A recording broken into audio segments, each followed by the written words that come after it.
नमस्कार दोस्तों, मैं प्रसून निगम स्वागत करता हूं आपका हमारे channel global knowledge for you में। आज हम जिस टॉपिक के ऊपर बात करने जा रहे हैं वो टॉपिक है वेब 3.0। बहुत सारे लोगों ने सुना तो जरूर होगा वेब 3.0 के बारे में, लेकिन उन्हें पता नहीं होगा कि एक्चुअली में वेब 3.0 है क्या।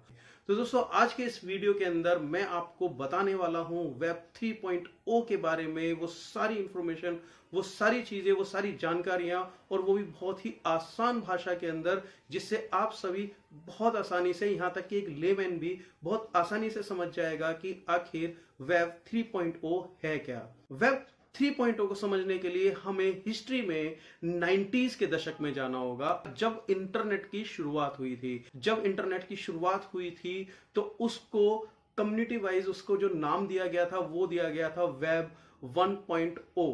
तो उस समय जो इंटरनेट के ऊपर साइट और वेबसाइट जितनी भी बनती थी वो मैक्सिमम स्टैटिक साइट होती थी और वो रीड ओनली साइट होती थी। एग्जांपल के लिए, अगर आप किसी भी कंपनी की वेबसाइट को ओपन करते हैं तो आप उसके बारे में इंफॉर्मेशन ले सकते थे। उस समय उसका फोन नंबर, एड्रेस, सारी चीजें जान सकते थे। अगर वो कोई सर्विस प्रोवाइड कर रहे हैं और उन्होंने उसमें इंफॉर्मेशन डाली हुई है तो वो इंफॉर्मेशन आप वहां से ले सकते थे उस साइट से। लेकिन अगर आप उसके अंदर एंटर करना चाहें तो वो उस जमाने में पॉसिबल नहीं था, जैसा कि आज है। तो उस समय जो वेबसाइट होती थी वो सिर्फ इंफॉर्मेशन दिया करती थी, वो सिर्फ रीड ओनली साइट्स होती थी। तो ये था इंटरनेट की दुनिया का वेब 1.0 का दौर। उसके बाद शुरू हुआ वेब 2.0 का दौर, जो कि स्टार्ट हुआ 2000 के दशक में जाकर के। वेब 2.0 का जो दौर था वो बहुत ही रेवोल्यूशनरी दौर था। उसमें बहुत सारी नई और चीजें इस इंटरनेट की दुनिया के अंदर जुड़ गई। पहले साइट सिर्फ रीड ओनली हुआ करती थी। उसमें यूजर की साइट से कुछ भी चीज, कोई भी इनपुट करने के लिए पहले कोई ऐसी उसके अंदर फैसिलिटी नहीं थी। लेकिन जब वेब 2.0 आया, सोशल मीडिया ने अपने पैर पसारने शुरू किए। अब लोग एक दूसरे से इंटरेक्ट करते थे। वो किसी वेबसाइट के ऊपर जाते थे, जैसे फेसबुक, इंस्टाग्राम है, उस समय फेसबुक आई थी, तो उसके अंदर लोगों ने लॉगिन करना शुरू किया और यूजर ने भी अपने इनपुट डालने शुरू कर दिए। एग्जाम्पल के लिए मैं बहुत आसान भाषा में आपको समझाऊं, आप फेसबुक यूज करते हैं, आज के टाइम पे आप इंस्टा यूज करते हैं, टेलीग्राम यूज करते हैं। अगर मैं फेसबुक का एग्जांपल लूं तो फेसबुक के यूजर पैनल को, मतलब जब आप फेसबुक की साइट ओपन करेंगे तो उसके अंदर आप अपना रजिस्ट्रेशन कर सकते हैं और उस वेबसाइट को आप खुद भी यूज कर सकते हैं। तो उसके अंदर आप अपना रजिस्ट्रेशन करने के बाद क्या होता है, आपके सामने एक डैशबोर्ड आ जाता है। अब वहां पर एज ए यूजर आप वहां पर अपनी बातें शेयर कर सकते हैं बाकी लोगों के साथ। ये एक सोशल मीडिया प्लेटफॉर्म है, तो यहाँ पर और भी बहुत सारे लोग हैं, लाखों करोड़ों लोग इस प्लेटफॉर्म के ऊपर हैं। आप अपनी बात कह सकते हैं, आप अपनी फोटो शेयर कर सकते हैं, अपनी वीडियो पोस्ट कर सकते हैं। मतलब आप यूजर भी अपने इनपुट किसी भी वेबसाइट के अंदर डाल सकता है अगर उसने वो फैसिलिटी दी हुई है। तो आज के टाइम पे 99% साइट जो है वो स्टैटिक नहीं होती हैं, वो डायनेमिक ही होती हैं। मुझे उम्मीद है आपको यहां तक काफी हद तक समझ में आ गया होगा। वेब 2.0 एक बहुत ही क्रांतिकारी दौर रहा, लेकिन इसके साथ ही एक दिक्कत भी सामने आई। वो दिक्कत क्या थी? वो दिक्कत थी यहां पर सिक्योरिटी की। सिक्योरिटी की क्या दिक्कत थी? एक्चुअली क्या है, लोगों को कई बार पता ही नहीं चलता और उनकी सिक्योरिटी के साथ यहाँ पे सिक्योरिटी ब्रीच हो जाता है, सिक्योरिटी के साथ खिलवाड़ हो जाता है। आप जब भी कोई वेबसाइट यूज करते हैं तो आप ये समझ लीजिए कि कोई भी वेबसाइट फ्री में किसी को भी कोई फैसिलिटी नहीं देती है, उसे कहीं ना कहीं से बेनिफिट चाहिए चाहिए। तो जब आप वहां पर रजिस्ट्रेशन करते हैं तो आप अपनी इंफॉर्मेशन डालते हैं उसके अंदर सारी। कुछ ऐसी साइट्स भी होती हैं जो आपके वीडियोस और फोटोज को भी अपने साथ, अपने पास कलेक्ट करके रखती हैं। जैसे फेसबुक की अगर हम बात करें तो पूरा एक सेंट्रलाइज सिस्टम है।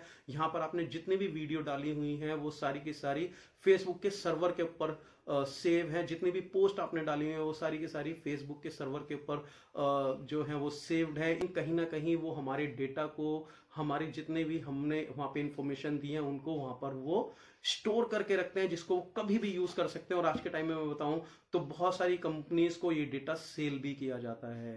तो ये एक बहुत बड़ा सिक्योरिटी कंसर्न भी आया इस क्रांतिकारी दौर के अंदर। तो उसी के बाद से प्रोग्रामर्स ने, डेवलपर्स ने, जो इंटरनेट की दुनिया के बहुत बड़े बड़ी कंपनीज हैं, उन्होंने उस चीज के ऊपर काम करना शुरू किया कि इस दिक्कत को कैसे दूर किया जाए। तो उसी का सॉल्यूशन एक्चुअली लेकर आया है वेब 3.0।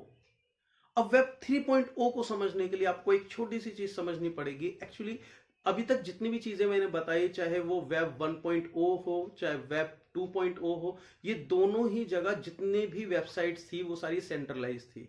मतलब वहां पर कोई ना कोई उसका ओनर है, किसी ना किसी के पास राइट है उसको यूज करने के लिए। उसकी सारी पावर, जितना भी डेटा वहां पर स्टोर है, उस डेटा के ऊपर उस कंपनी का पूरी तरह से अधिकार है। तो इसी का जो सॉल्यूशन है वो कैसे आया, इसके सॉल्यूशन के लिए पीयर टू पीयर एक कॉन्सेप्ट आया, ब्लॉकचेन का एक कॉन्सेप्ट आया, जिसको आपने ब्लॉकचेन को आपने बहुत बार सुना होगा क्रिप्टो करेंसी मार्केट के अंदर, कि ब्लॉकचेन के ऊपर एक नया प्रोजेक्ट आया है, ब्लॉकचेन के ऊपर एक नया प्रोजेक्ट आया है। एक्चुअली ब्लॉकचेन जो है वो एक तरह से समझ लीजिए कि 3.0 की अगर हम शुरुआत अगर हम बोलें तो वो इसी दौर से हो रही है। और वो जो 3.0 है वो एक्चुअली ब्लॉकचेन का ही एक पार्ट है, या कह लीजिए ब्लॉकचेन जो है वो पूरी तरह से 3.0 टेक्नोलॉजी ही है।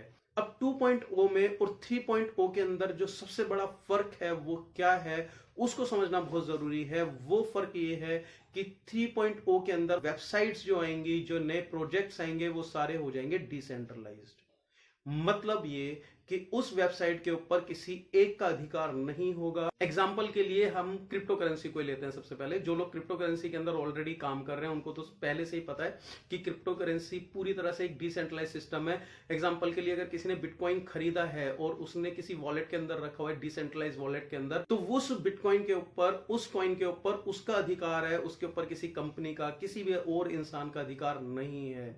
जब तक इंटरनेट रहेगा तब तक वो बिटकॉइन उस वॉलेट में रहेगा, क्योंकि वो वॉलेट भी डिसेंट्रलाइज है, वो वॉलेट कभी भी खत्म नहीं होगा। डिसेंट्रलाइजेशन क्या होता है, डिसेंट्रलाइज क्या होता है? सेंट्रलाइज सर्वर एक जगह पर सर्वर होता है, अगर वो सर्वर उड़ जाए तो समझ लीजिए सारा डेटा खत्म। लेकिन डिसेंट्रलाइज सर्वर क्या होता है? डिसेंट्रलाइज सर्वर का मतलब ये होता है कि अगर कोई डेटा एक सर्वर में सेव है और किसी दूसरे व्यक्ति ने भी एक सर्वर लगाया और उसने वही फैसिलिटी ली है उसी वेबसाइट की, तो वही डेटा उसके सर्वर में भी आ जाएगा जो वो यूज कर रहा है। ऐसे भी थर्ड, फोर्थ। तो इसका आसान सा मतलब ये है कि जितने लोग उसे यूज करते हैं उनमें से बहुत सारे लोग उसे एज ए सर्वर भी यूज करते हैं। अगर एक सर्वर खराब भी हो जाए तो दूसरी सर्वर में वो पूरा डेटा सेव रहता है, लेकिन उसको कोई भी निकाल नहीं सकता है। उसके अंदर सिर्फ उसको उसी का डेटा दिखेगा जो यूजर आईडी और पासवर्ड से जब वो एंटर करेगा तो उसे अपना डेटा दिखाई देगा, किसी और का डेटा उसको दिखाई नहीं देगा। ये एग्जाम्पल के लिए, अगर आप अभी YouTube यूज करते हैं और आप अपना कोई वीडियो अपलोड करते हैं YouTube के अंदर, तो वो YouTube के अंदर जो वीडियो अपलोड हुआ उसकी जो ओनरशिप है वो YouTube के पास है। आप या तो उस वीडियो को आप यूज कर सकते हैं, आप उसमें एडिशन कर सकते हैं, एडिट कर सकते हैं, या फिर दूसरा जो पार्टी है वो कौन है? वो YouTube है। लेकिन अगर यही चीज मैं आपसे बोलूं कि आप अगर ये चाहते हो कि आपकी वीडियो के ऊपर सिर्फ आपका कंट्रोल हो, किसी और का कोई कंट्रोल ना हो, तो ऐसा जो हो सकता है वो सिर्फ वेब 3.0 में ही हो सकता है। क्योंकि यहां पर अगर कोई YouTube की तरह एक नया प्लेटफॉर्म आता है और उसके अंदर आप अपना वीडियो अपलोड करते हैं, तो उस वीडियो के ऊपर पूरा अधिकार आपका होगा, उसके अंदर कोई और ओनर नहीं होगा। उसमें सिर्फ वीडियो आप ओपन कर सकते हैं, उसमें आप एडिशन कर सकते हैं, चेंजेस भी आप ही कर सकते हैं। डिसेंट्रलाइज सिस्टम में हमें अपनी पर्सनल इंफॉर्मेशन डालने की जरूरत नहीं होती है। डिसेंट्रलाइज सिस्टम में हमें अपना कोई डेटा फीड करने की जरूरत नहीं होती है। तो वेब 3.0 को अब आप अच्छी तरीके से समझ गए होंगे, जिससे हमारा डेटा सेफ होगा और हमारी जितनी भी चीजें हैं वो ज्यादा से ज्यादा सिक्योर होंगी, वो किसी एक अकेले के हाथ में नहीं होंगी। तो मैं उम्मीद करता हूं कि आपको इस वीडियो को देखने के बाद समझ में आ गया होगा कि वेब 1.0, 2.0, 3.0 क्या है और इन तीनों में क्या फर्क है।